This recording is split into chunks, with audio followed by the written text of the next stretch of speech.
Bonjour les enfants, bonjour les parents, bienvenue pour ce culte en ligne.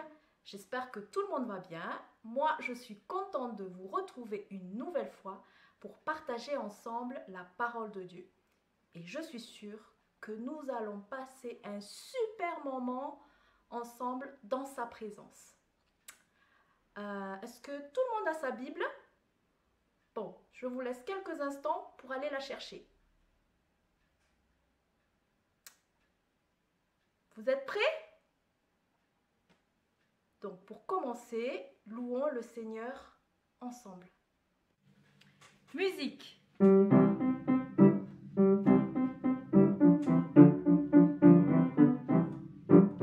Mon Dieu est si grand, si fort et si puissant, rien n'est impossible à mon Dieu. Mon Dieu est si grand, si fort et si puissant, rien n'est impossible à mon Dieu. Les lacs sont à lui, les monts sont à lui, les cieux sont sa création. Mon Dieu est si grand, si fort et si puissant, rien n'est impossible à mon Dieu. Mon Dieu est si grand, si fort et si puissant, rien n'est impossible à mon Dieu. Les lacs sont à lui, les monts sont à lui, les cieux sont sa création. Mon Dieu est si grand, si fort et si puissant, rien n'est impossible à mon Dieu.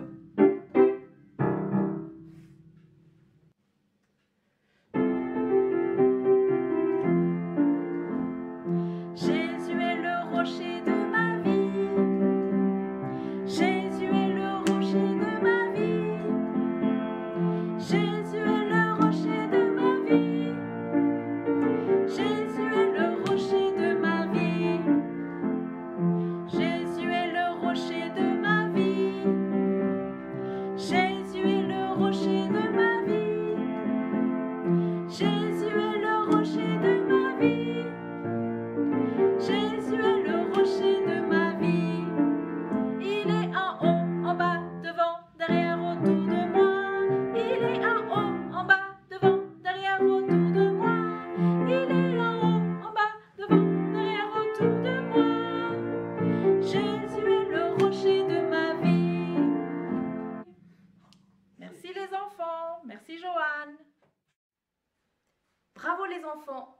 Je vous laisse pour la suite en compagnie de Wendy.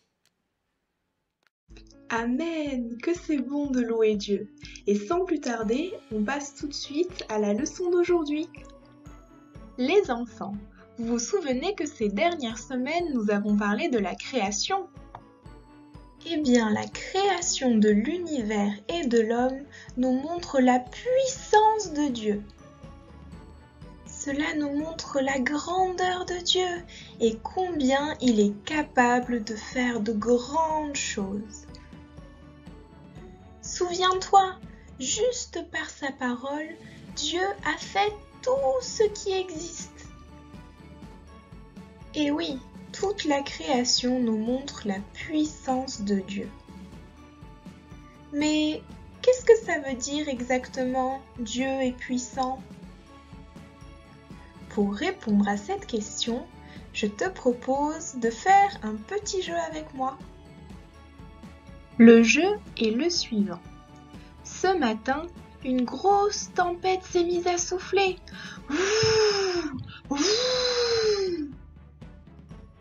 Et tous les mots de ma phrase se sont envolés. Heureusement, j'ai réussi à les rattraper. Mais maintenant, ils sont dans le désordre. Peux-tu m'aider à remettre les mots dans l'ordre? Super! Alors, voici les mots que j'ai retrouvés. Faire, peu, Dieu et tout. Tu peux maintenant faire pause sur la vidéo et essayer de les remettre dans l'ordre pour retrouver le sens de cette phrase. Alors, à ton avis, quel est le bon ordre des mots? Mais oui, tu as raison, c'est bien ça. Dieu peut tout faire. Oui, c'est la réponse à notre question. Dieu est puissant veut dire que Dieu peut tout faire. Amen. Waouh, c'est extraordinaire! Et la Bible nous dit même que Dieu est omnipotent. Ça veut dire qu'il est tout puissant. Est-ce que toi aussi tu crois que Dieu peut tout faire? Si tu n'es pas encore convaincu, écoute bien cette histoire de la Bible. Car elle nous montre à quel point Dieu est puissant, à quel point il peut tout faire. Cette histoire, c'est celle de Daniel. Aujourd'hui, je voudrais te parler d'une histoire qui s'est passée il y a très longtemps dans un pays lointain. Dans ce pays vivait un homme appelé Daniel. Daniel croyait en Dieu et avait un poste très important dans le pays. Il était un des ministres qui gouvernait tout le pays. Il n'y avait que le roi qui était au-dessus de lui, et il faisait chaque jour de son mieux pour que le roi soit content de son travail. Mais malheureusement, d'autres ministres devinrent jaloux de Daniel. Pourquoi réussit-il mieux que nous? Nous ne voulons pas qu'il soit notre chef. Alors, ils ont commencé à l'espionner afin de trouver une erreur que Daniel pourrait faire. Si jamais ils trouvaient quelque chose contre Daniel, ils pourraient le dire au roi et accuser Daniel. Mais Daniel ne faisait aucune erreur et travaillait parfaitement pour le roi. Voyant qu'ils ne pourraient pas accuser Daniel sur son travail, ces méchants hommes essayèrent de trouver une autre raison pour l'accuser. Ils allèrent devant le roi et, sachant que Daniel priait tous les jours, ils dirent au roi: « Ô roi, nous souhaiterions te proposer une nouvelle loi. Pour les 30 prochains jours, interdis à tout le monde dans le pays de prier quelqu'un d'autre que toi. Et si une personne désobéit à cette loi, qu'elle soit jetée dans la fosse où les lions viendront la manger. » Il disait cela car il savait que Daniel continuerait à prier Dieu. Et le roi accepta cette loi. Si quelqu'un désobéit à cette loi, il sera jeté dans la fosse aux lions, dit le roi. Et devine ce que les méchants hommes firent après. Ils allèrent espionner Daniel pour voir s'il continuerait à prier Dieu. Et Daniel continua de prier Dieu. Même si le roi l'avait interdit, Daniel savait que c'était plus important d'obéir à Dieu que d'obéir au roi. Chaque jour, Daniel continuait de prier. Alors, les méchants ministres coururent chez le roi. Une fois chez le roi, ils lui dirent: « N'as-tu pas dit que si une personne prie quelqu'un d'autre que toi, elle serait durement punie? Qu'elle serait jetée dans la fosse aux lions? » « Oui, dit le roi. » Eh bien, Daniel continue de prier Dieu tous les jours. Le roi ne s'attendait pas à cela. Il aimait Daniel. Mais comme il l'avait dit, il était obligé de le faire. Alors, il envoya des soldats chercher Daniel chez lui. Le roi essayait de sauver Daniel, mais il ne pouvait malheureusement pas revenir sur sa décision. Ce qu'il avait écrit, il devait le faire. Mais Daniel le rassura. « Ne vous inquiétez pas, ô roi, je sais que mon Dieu va prendre soin de moi. » Et Daniel fut jeté dans la fosse remplie de lions féroces, affamés. Et on mit une grosse pierre dessus pour ne pas que Daniel puisse s'échapper. Le roi n'arrivait pas à dormir cette nuit-là. Il pensait sans cesse à Daniel. Que va-t-il se passer? Est-ce que son Dieu va pouvoir le protéger? Dès le matin, le roi courut jusqu'à l'endroit où avait été mis Daniel et demanda à ce que l'on retire la grosse pierre. Est-ce que Daniel était toujours vivant? Et au grand soulagement du roi, Daniel répondit du fond de la fosse: « Je vais bien, ô roi, mon Dieu a envoyé un ange qui a fermé la gueule des lions. Les lions ne m'ont fait aucun mal. » Ouf, le roi était soulagé. Aussitôt, il demanda à ce que l'on retire Daniel de la fosse aux lions. Daniel était sauvé. Et les méchants hommes qui avaient voulu tuer Daniel? Le roi ordonna qu'on les jette dans la fosse aux lions à la place de Daniel pour les punir. Et là, malheureusement pour eux, Dieu n'était pas là pour les protéger. Alors, le roi écrivit une nouvelle loi à la place de la précédente, ordonnant à tout le monde de prier Dieu, le Dieu de Daniel, qui avait été capable de le secourir. De la même façon, Dieu nous protège encore aujourd'hui. Si tu lui fais confiance, il prendra toujours soin de toi. Cette histoire est vraiment super, tu ne trouves pas? Mais qu'est-ce que je peux en retenir? Daniel se trouve dans une situation difficile. Les deux ministres jaloux de Daniel complotent contre lui pour le faire mourir. Mais malgré l'interdiction de prier un autre Dieu que le roi Darius, Daniel continue de prier. Cela montre que Daniel aime Dieu de tout son cœur et qu'il a confiance en lui. Il sait que quoi qu'il arrive, Dieu sera avec lui et que par sa main puissante, il le protégera. Et en effet, Dieu n'a pas permis au lion de le dévorer. Regarde, c'est écrit dans la Bible, dans Daniel au chapitre 6 et au verset 22 et 23. Ouvre ta Bible avec moi. Daniel dit: Mon Dieu a envoyé son ange et fermé la gueule des lions, qui ne m'ont fait aucun mal, parce que j'ai été trouvé innocent devant lui. Et devant toi non plus, ô roi, je n'ai rien fait de mauvais. Alors le roi fut très joyeux, et il ordonna qu'on fît sortir Daniel de la fosse. Daniel fut retiré de la fosse, et on ne trouva sur lui aucune blessure, parce qu'il avait eu confiance en son Dieu. Waouh, quel exploit! Dieu a fermé la gueule des lions. Est-ce que toi aussi, tu serais capable de fermer la gueule de lions féroces et sauvages, comme Dieu l'a fait? Non, je ne pense pas. Moi non plus d'ailleurs. Et est-ce que tu serais capable de compter tous les grains de sable de la terre?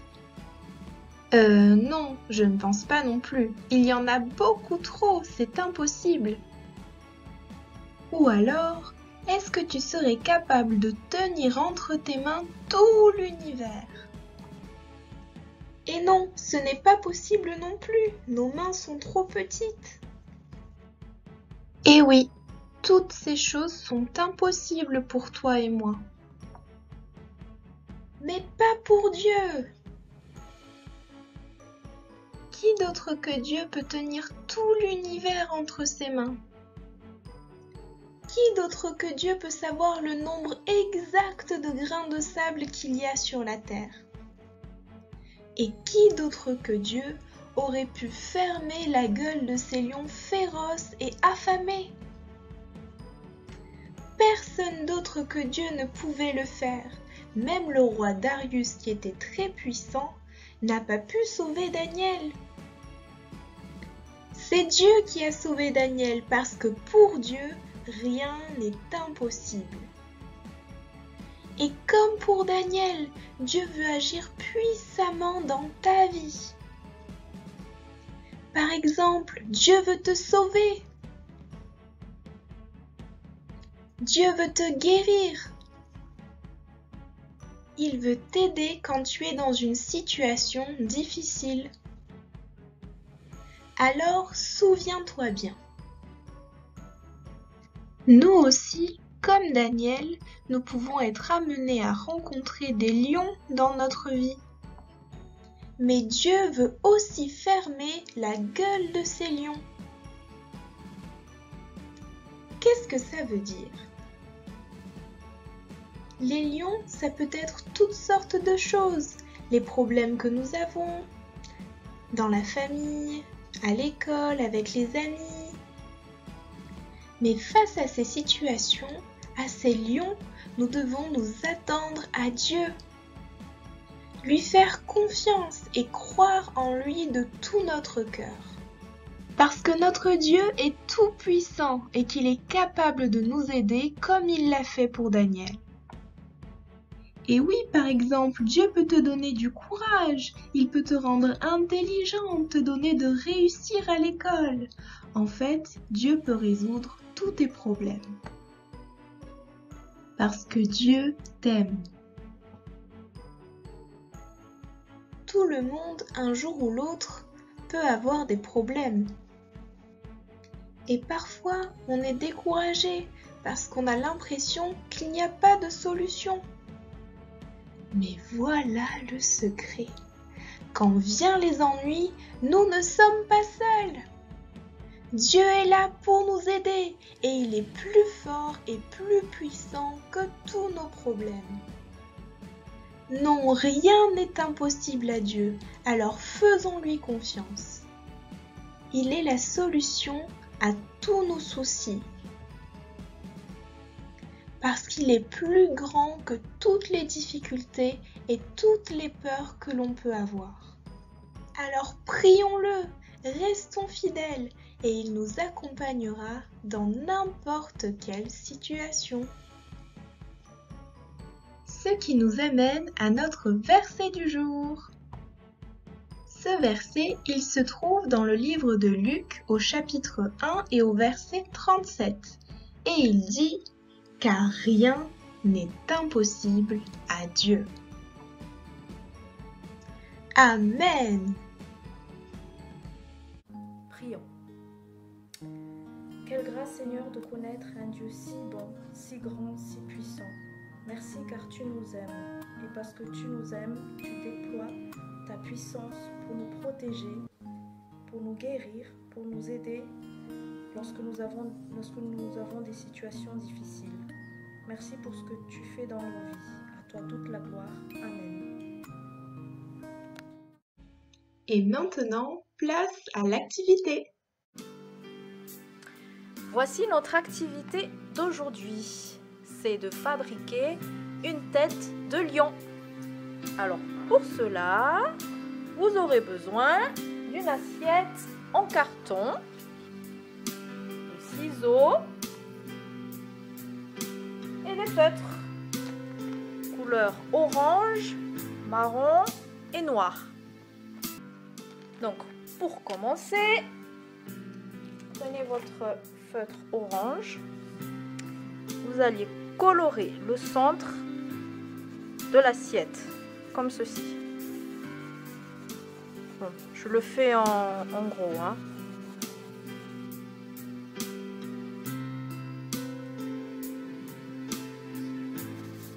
Vous, à la maison, faites-le bien comme il faut. Voilà. Ensuite, prenez le feutre marron et vous coloriez les bords comme ceci. Tout le tour.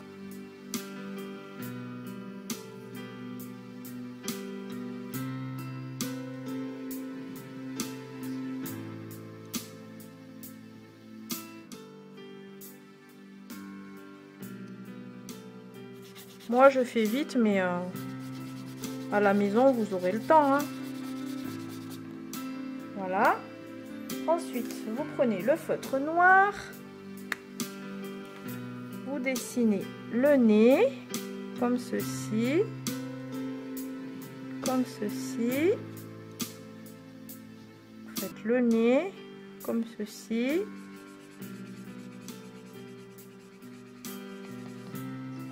Et la bouche. Hop. Et hop. Et les yeux.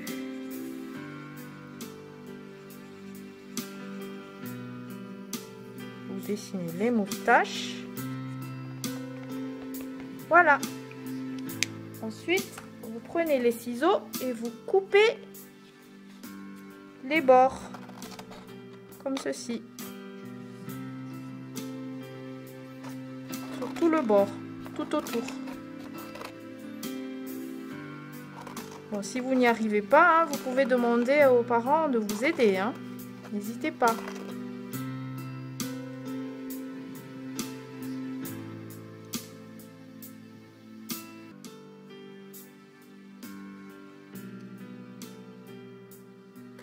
Voilà. Et une fois que c'est fait, vous repliez quelques bords comme ceci.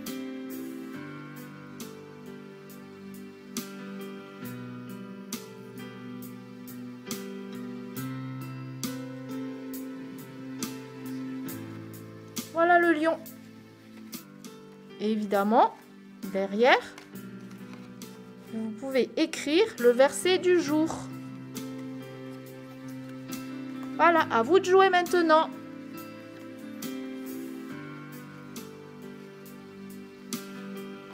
Merci les enfants. Je vous dis à bientôt. Et bon dimanche. Au revoir.